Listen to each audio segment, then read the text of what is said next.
തന്റെ personal staff നിയമനവുമായി ബന്ധപ്പെട്ട് പുറത്തുവരുന്ന വാർത്തകൾ അടിസ്ഥാനരഹിതമാണെന്ന് കൃഷിമന്ത്രി ടി സിദ്ദിഖ് വ്യക്തമാക്കി. മുണ്ടക്കൈ ചൂരൽമല ദുരന്തബാധിതരായ കുട്ടികളുടെ പുനരധിവാസ പ്രവർത്തനങ്ങളിൽ സജീവമായി ഇടപെടുന്ന പ്രണവ് സി ഹരിയെ വിവാദങ്ങളിലേക്ക് വലിച്ചിഴക്കുന്നത് ശരിയല്ലെന്ന് അദ്ദേഹം പറഞ്ഞു. പ്രണവ് മികച്ച അക്കാദമിക് പശ്ചാത്തലമുള്ള വ്യക്തിയാണ്.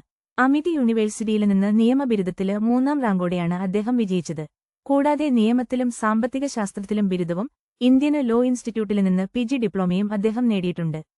ബ്രിട്ടീഷ് സ്റ്റാൻഡേർഡ് ഇൻസ്റ്റിറ്റ്യൂട്ടിലെ risk management and quality management വിഭാഗത്തില് 1ാം റാങ്കോടെയാണ് അദ്ദേഹം പഠനം പൂർത്തിയാക്കിയത്. ഇത്രയും യോഗ്യതയുള്ള വ്യക്തിയെ കേവലം ഒരു ബിസിനസ്സുകാരനായി മാത്രം ചിത്രീകരിക്കുന്നത് ശരിയല്ലെന്ന് മന്ത്രി പറഞ്ഞു. പ്രണവിനെ പേഴ്സണൽ സ്റ്റാഫിൽ ഉൾപ്പെടുത്തണമെന്ന് മുഖ്യമന്ത്രിയോട് ഇതുവരെ ശുപാർശ ചെയ്തിട്ടില്ലെന്നും എന്നാൽ ഭാവിയിൽ ആവശ്യമെങ്കിൽ അത്തരം നടപടികളിലേക്ക് കടക്കുന്നതിൽ തടസ്സമില്ലെന്നും അദ്ദേഹം കൂട്ടിച്ചേർത്തു. ഇത്തരം വാർത്തകൾ സൃഷ്ടിക്കുന്ന പ്രയാസങ്ങളെ വലിയ ഗൗരവത്തിൽ കാണുന്നില്ലെന്നും മന്ത്രി വ്യക്തമാക്കി. വാർത്തകൾ വേഗത്തിൽ അറിയാൻ ഞങ്ങളുടെ ചാനൽ സബ്സ്ക്രൈബ് ചെയ്യുക.